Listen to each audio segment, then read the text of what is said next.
Olá, seja bem-vinda, seja bem-vindo. Sou Paulo Pineda e no vídeo de hoje vou te apresentar algumas informações sobre a fisiologia do sistema respiratório. Vamos lá. Muito bem, então começo falando, sobre fisiologia do sistema respiratório, te apresentando quais são as principais funções desse sistema, né? A principal, que todos devem já saber, é a realização de trocas gasosas. Então, você deve, sim, lembrar que esta é a principal função do sistema respiratório, mas não a única. Então, além desse sistema promover uma troca de oxigênio e CO2 entre o nosso sangue e o meio aéreo, ele também é responsável por metabolizar algumas moléculas, filtrar algumas substâncias tóxicas e, pelo fato de ser altamente vascularizado, ele é um sistema que também age como um reservatório de sangue. Então, resumidamente, além de promover trocas gasosas, o nosso sistema respiratório ele consegue produzir, transformar moléculas, reter moléculas que são impurezas do ar, né, e isso não ir para as vias aéreas inferiores, e também, quando necessário, a gente pode utilizar um pouco do sangue que está circulando no sistema respiratório e desviá-lo para outros sistemas. Falando nas vias aéreas, né, então, quem são os órgãos que compõem o sistema respiratório? Nós temos aqui uma divisão entre duas zonas, né? Zona de condução e zona respiratória. Essas são as duas regiões que fazem parte do nosso sistema respiratório, que também são chamadas de vias aéreas. Então, no caso, a zona de condução, que é o primeiro grupo de órgãos, corresponde às vias aéreas superiores. Então, na zona de condução, nós temos nariz, faringe, laringe, traqueia, brônquios e bronquíolos. Primeiro brônquios principais, depois brônquios lobares, brônquios segmentares e, por fim, bronquíolos terminais. Esses são os principais órgãos que compõem esse sistema. E todos esses órgãos, todas essas estruturas, formam uma região, representam uma região do nosso sistema respiratório que apenas realizam a condução do ar, né, ou seja, então não realizam troca gasosa.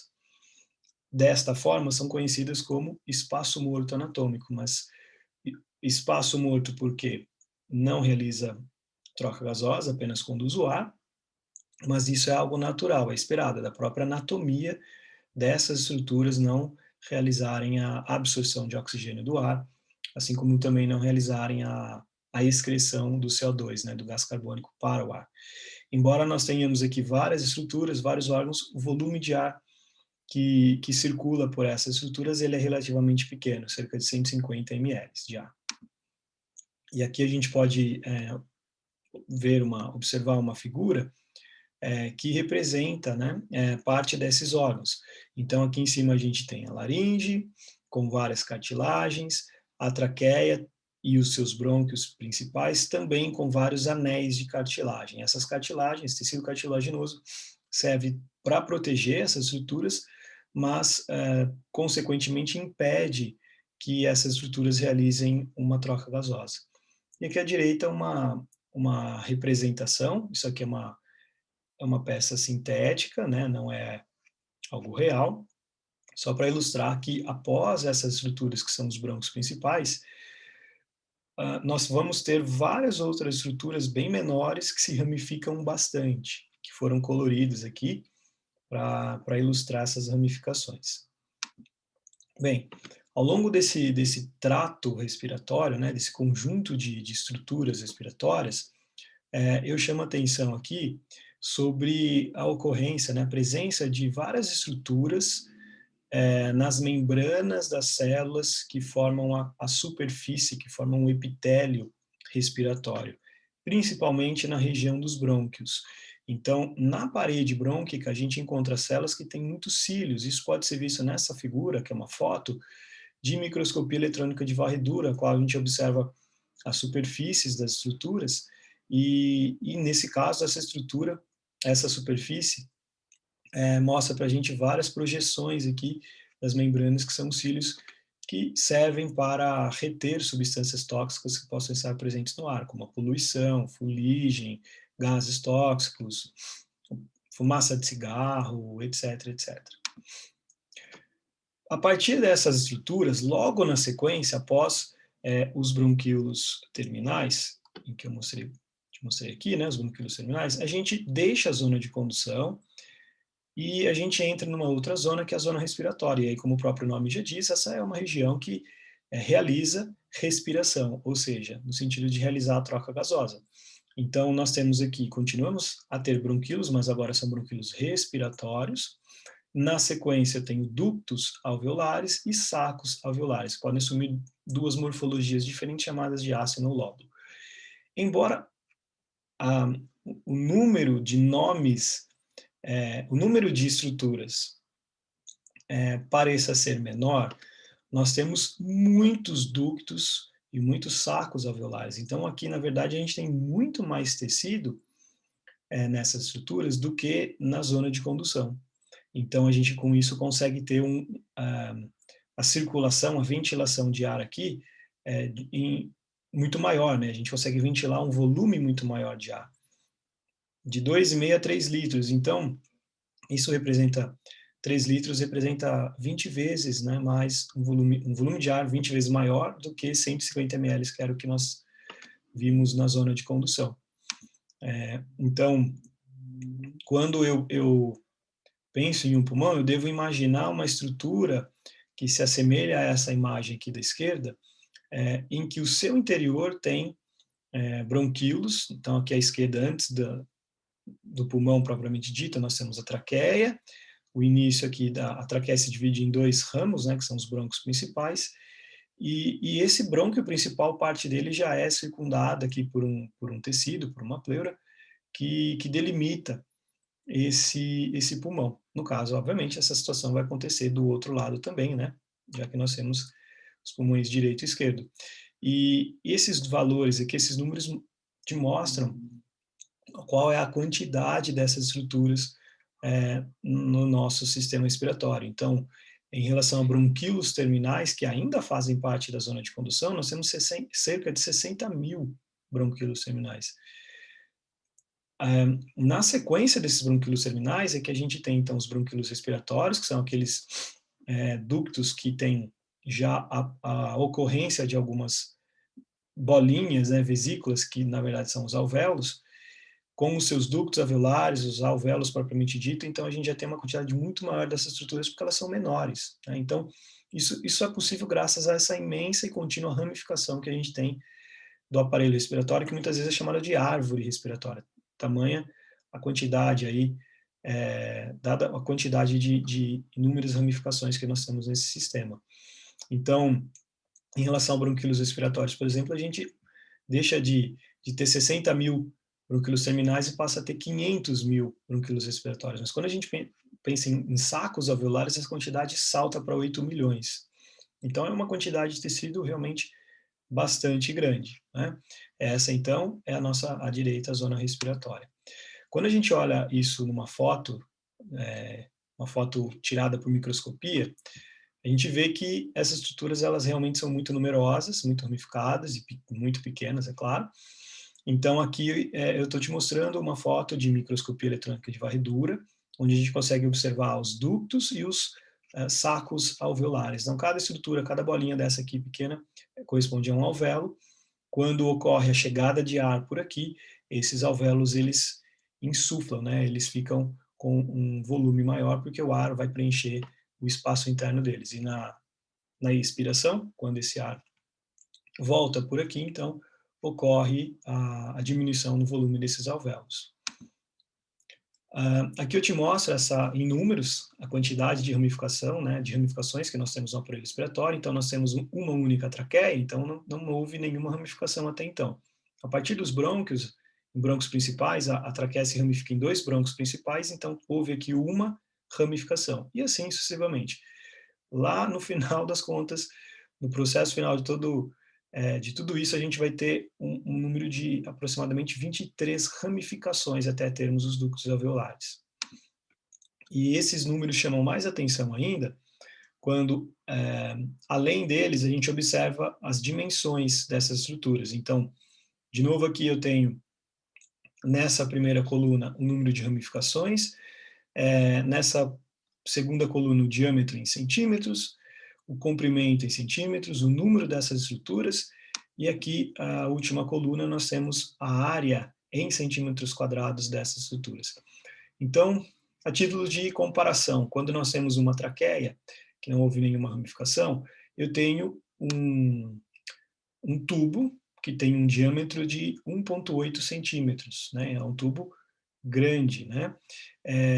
Cujo comprimento é de 12 centímetros e uma área de pouco mais de 2,5 centímetros quadrados.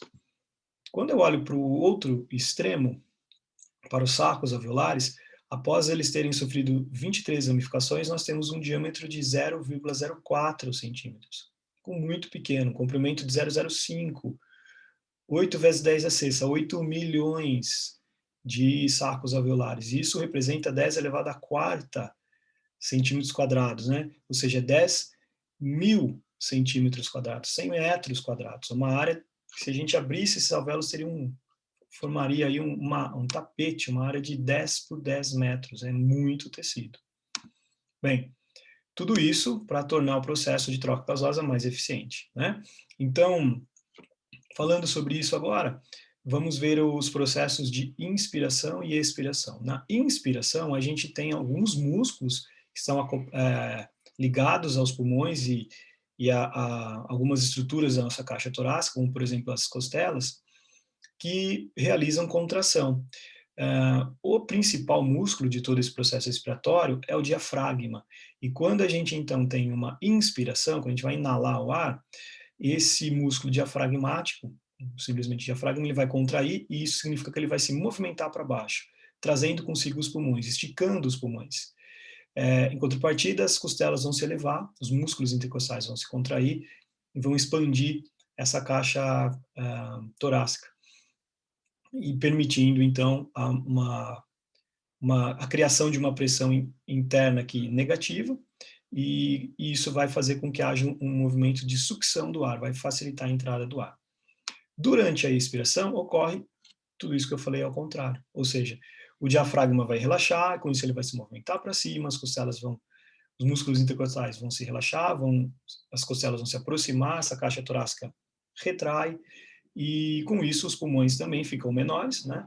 São pressionados a expulsar esse ar, né, para fora. E aí, então eu tenho a expiração, essa exalação do ar. Visto de uma maneira diferente, nós temos aqui agora não só esse movimento do diafragma e dos músculos intercostais, mas aqui à direita a gente pode observar o diâmetro da caixa torácica. Então, na inspiração, a gente tem um aumento do diâmetro da caixa torácica, e isso graças à contração desses vários músculos. Dado o fato que a gente, na inspiração, a gente tem a contração de vários músculos, esse é um processo que é chamado de processo ativo, ou seja, eu vou ter gasto de energia aqui. Já na expiração, pensando numa expiração que é realizada durante um padrão respiratório normal, ou seja, sem fazer força, eu vou ter um processo passivo, porque eu vou ter o relaxamento dessa musculatura. Então, eu vou ter aquela retração das costelas, né, a projeção para a região posterior da caixa torácica, e também ela vai se retrair no sentido interno, diminuindo o seu diâmetro. Então, na inspiração, esse diâmetro é maior, na expiração ele diminui. Na inspiração, a caixa torácica se eleva, na expiração, diminui. Bem, eu citei aqui para você, né, um padrão respiratório. Vamos entender um pouco melhor isso. Os padrões respiratórios podem ser de dois tipos: um padrão respiratório normal, um padrão respiratório forçado. Na, na ocorrência de um padrão respiratório normal, aquela respiração que a gente faz sem perceber, inclusive quando estamos dormindo, nós utilizamos uma quantidade menor de músculos, como esses aqui, por exemplo, diafragma, não só, né, mas escaleno, parasternal. Agora, quando nós pensamos em um padrão respiratório forçado, veja, a quantidade de músculos aumenta bastante.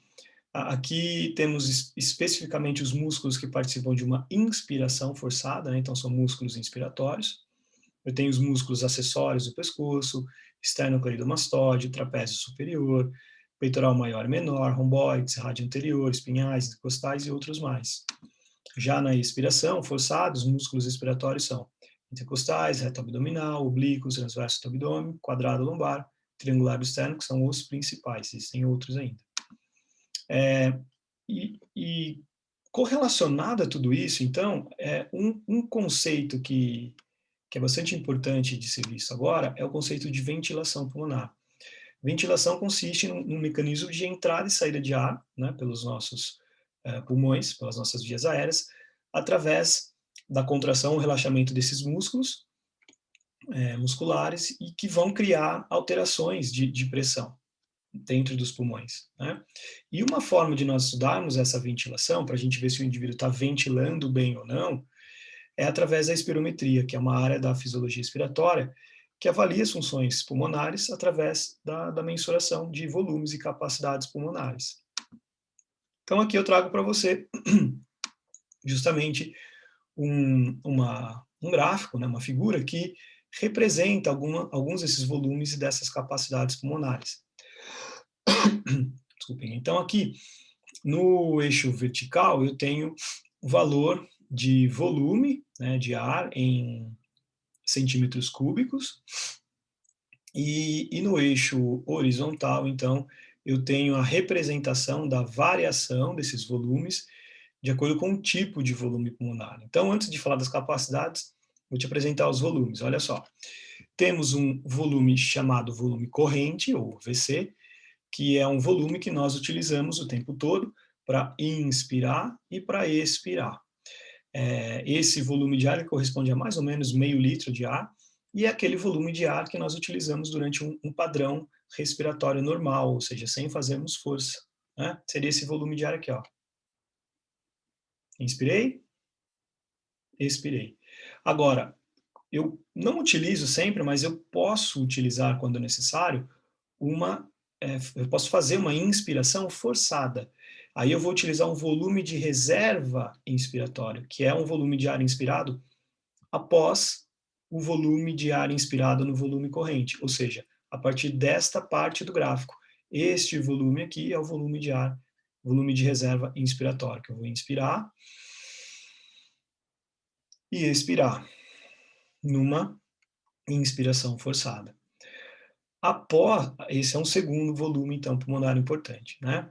Quando o indivíduo vai fazer uma tomada de ar, ele faz uso desse volume, ele pode ser adaptado, indivíduos que fazem exercícios aeróbicos, né, que são praticantes de atividade física aeróbica, conseguem gradualmente ir aumentando, né, esse volume de reserva, né, contribuindo para a sua adaptação aeróbica. Agora, um terceiro volume é o volume de reserva expiratória, aquele volume de ar que nós utilizamos é o volume de ar que nós expiramos após expirarmos o volume corrente. Então, é esse volume aqui que a gente expira para fazer durante uma expiração forçada, né? O quarto volume de ar é o volume residual. Esse é um volume de ar que ele sempre vai permanecer no interior dos nossos pulmões em condições normais, e que por mais força que a gente faça para expirar, a gente nunca vai conseguir utilizar esse volume. Okay? Associando-se esses volumes, nós temos as capacidades pulmonares. A primeira delas é a capacidade pulmonar inspiratória, CI, capacidade inspiratória. Nada mais é do que a capacidade que o indivíduo tem de inspirar. Né? Quais são os volumes, todos os volumes de ar que o indivíduo consegue inspirar? É o volume corrente, essa seta indica isso, representa esse trecho e esse trecho do gráfico. Então, o volume corrente, aqui, né, esse volume corrente, mais o volume de reserva inspiratória. Então, matematicamente falando, a capacidade inspiratória corresponde ao volume corrente mais o volume de reserva inspiratória. A gente soma esses volumes aqui, numericamente falando. Uma segunda capacidade pulmonar importante é a capacidade vital, que aí, no caso, é a capacidade que o indivíduo tem de utilizar os volumes de ar. Então, na sua vida, né, quais são todos os volumes de ar que o indivíduo consegue utilizar? Ele consegue utilizar o volume de reserva inspiratório, esse aqui, ele consegue utilizar o volume corrente, e ele também consegue utilizar o volume de reserva expiratória. Então, a capacidade vital corresponde ao volume de reserva inspiratório mais o volume corrente mais o volume de reserva expiratório. Existe ainda uma capacidade que é a residual funcional, eu não vou apresentar detalhes disso nesse momento, eu gostaria de chamar a atenção dessa capacidade pulmonar total aqui, que é a soma de todos os valores, todos os volumes, né? Capacidade pulmonar total representa todos os volumes de ar que podem existir no interior dos nossos pulmões, mesmo aquele residual que nós não utilizamos, mas que está lá.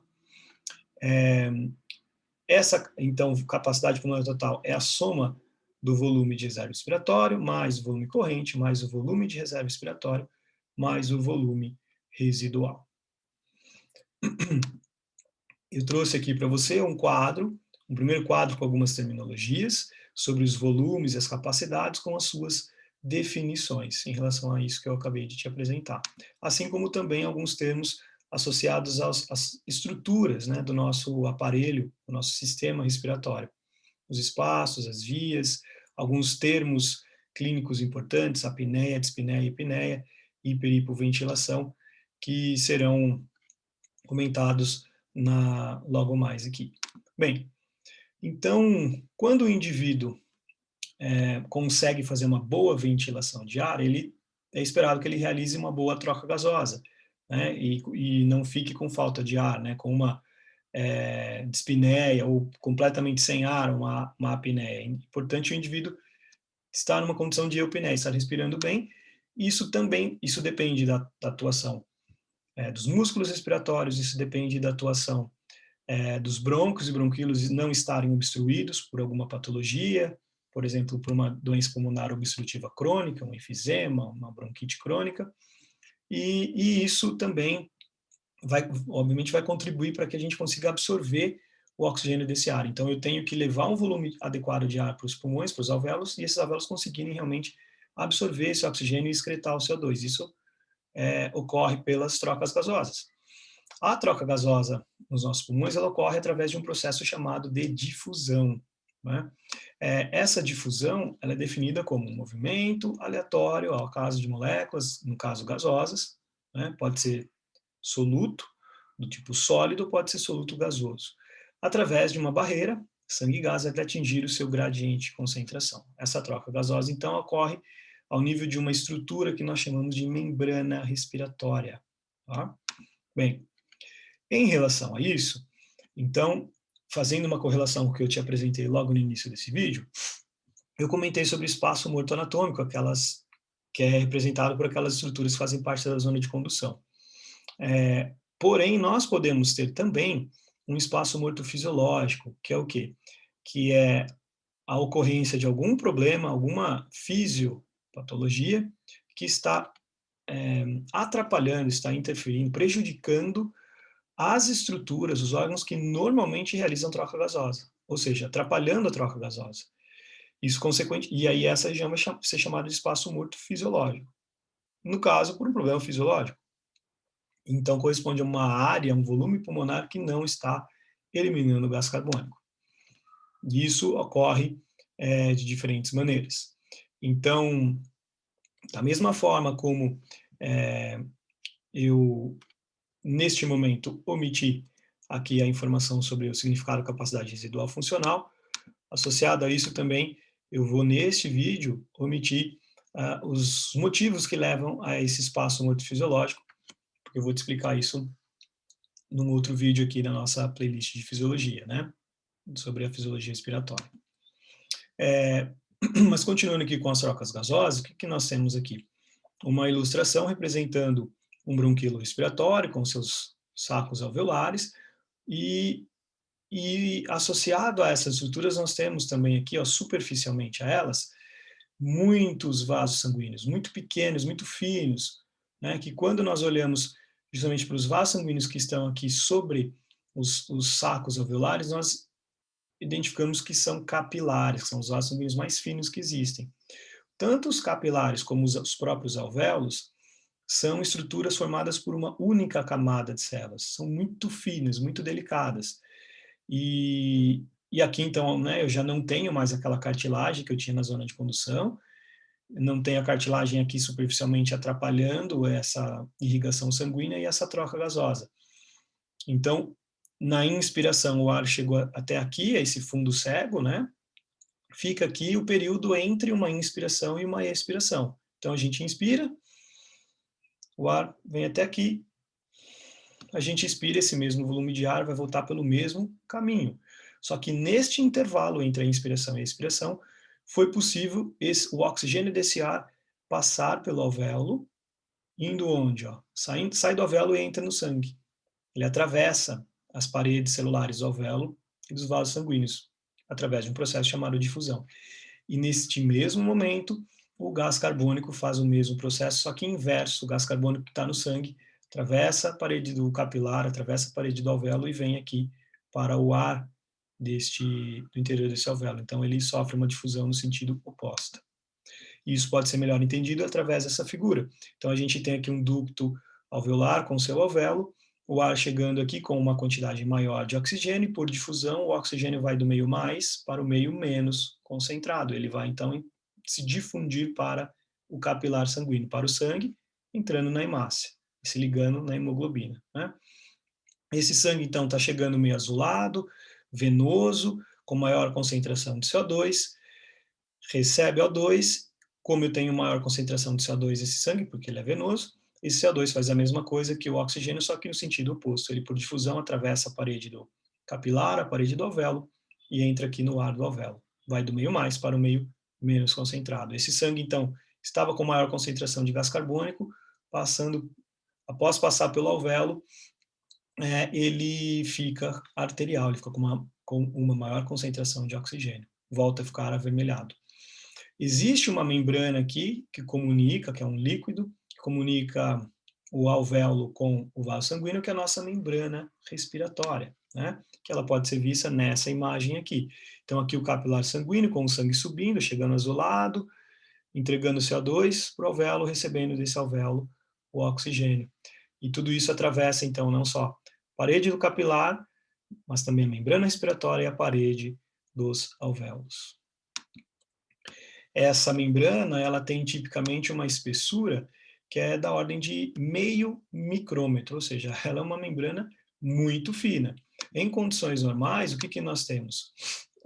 Uma passagem de oxigênio do alvéolo para o capilar pulmonar e de CO2, né, do capilar para o alvéolo, numa taxa adequada, numa condição normal. Mas, em algumas situações, como por exemplo em edema pulmonar, a gente acaba tendo uma maior espessura dessa membrana. Então, ela acaba impondo uma barreira, uma maior dificuldade para essa troca gasosa ocorrer. Sendo assim, a gente tem menos difusão dos gases, menos oxigenação do sangue, menos oxigênio no sangue e maior acúmulo de CO2 nesse sangue, né? Então, o indivíduo pode começar a apresentar hipóxia. Então, existe uma relação aqui, ó, em que a velocidade de difusão ela é inversamente proporcional à espessura da membrana. Quanto mais espessa for essa membrana, mais difícil vai ocorrer essa difusão, ou seja, menor será essa difusão dos gases. Isso também pode ocorrer em diferentes ambientes, né? Em um ambiente, por exemplo, hipobárico, baixa pressão atmosférica, que é o que a gente encontra em alta altitude, eu vou ter nesse ambiente menos oxigênio no ar. Tem uma pressão atmosférica menor, justamente porque eu tenho menos oxigênio fazendo pressão nesse ar. Então, consequentemente, a gente tem uma situação que a gente chama de ar rarefeito, né? E isso representa, então, um fator limitante para a difusão. Então, se eu tenho um indivíduo que está lá fazendo montanhismo, 5.000 metros de altitude, por exemplo, ele vai ter menos oxigênio no ar chegando até os alvéolos dele, vai ter menos oxigênio passando para o sangue, né? Então vai ficar com menos, vai ocorrer menor difusão nesse caso. O oposto é verdadeiro. Em ambientes subaquáticos, por exemplo, a gente tem um ambiente hiperbárico, onde a pressão ali é maior, e aí então eu tenho uma situação oposta, né? Eu tenho uma maior facilidade de difusão desses gases. Aqui eu trouxe para você esse gráfico, ilustrando para você, no eixo horizontal, valores crescentes da esquerda para a direita, valores crescentes de altitude, aqui embaixo em metros, né? Aqui em cima em pés. E no eixo vertical, o que nós temos aqui? Nós temos de baixo para cima valores decrescentes de pressão atmosférica, unidade de medida aqui, milímetros de mercúrio. Então, Por exemplo, a 1.000 metros de altitude, a gente tem uma pressão aí próxima a 650 milímetros de mercúrio. Quando eu aumento esta altitude, eu olho para o gráfico, ele me mostra que eu devo ter uma redução desta pressão atmosférica. Então, resumindo, quanto mais alto for o ambiente, menor a pressão, porque menos oxigênio vai ter nesse ambiente. Outros fatores que determinam as trocas gasosas, bom, já até acabei comentando, né, contigo, é a espessura da membrana. Quanto maior a espessura da membrana, menor é a troca gasosa. A área dessa superfície também importa. Só que agora a relação é diretamente proporcional. Quanto maior a área de superfície dessa membrana respiratória, maior vai ser a troca gasosa. Eu tenho uma imagem para ilustrar esse cenário para você, daqui a pouquinho. Dependemos também de um coeficiente de difusão do gás pela membrana respiratória. O que significa isso? Nós conseguimos medir a velocidade, a taxa com que um gás, oxigênio, CO2, atravessa a membrana respiratória. E dependendo dessa velocidade, a gente atribui um valor que é um coeficiente. Então, quanto maior esse coeficiente, maior é a difusão do gás. E um outro fator importante é a diferença de pressão entre os dois lados da membrana respiratória, que foi justamente o que eu expliquei agora há pouco. Então, se eu estou num ambiente ao nível do mar em que a pressão atmosférica é maior, essa diferença de pressão entre o ar e o meu sangue vai ser maior. Se eu estiver num ambiente de alta altitude, a pressão nesse ambiente é menor. Então, essa diferença de pressão entre o meio ambiente e o meu sangue vai ser menor, vai ser mais difícil de eu realizar a troca gasosa. Essa uma foto de microscopia óptica em que nós temos como observar esta questão da superfície de membrana, né? Porque aqui eu tenho alvéolos normais e aqui à direita eu tenho alvéolos com enfisema, quer dizer, na enfisema a gente tem uma destruição dos alvéolos, então eu vou ter menos membrana respiratória, eu vou realizar bem menos troca gasosa, né? O indivíduo até tem a entrada, a ventilação ocorrendo, a chegada de ar, mas não consegue fazer uma adequada absorção desse oxigênio, do oxigênio deste ar que está chegando, né? Então, a troca gasosa, que é o que de fato importa, neste caso seria prejudicada, seria menor. Muito bem, espero que você tenha gostado desse vídeo, que eu tenha trazido informações que contribuíram para a sua formação. Fique atento que nós temos mais vídeos aqui na playlist de Fisiologia. Até a próxima. Valeu, tchau, tchau.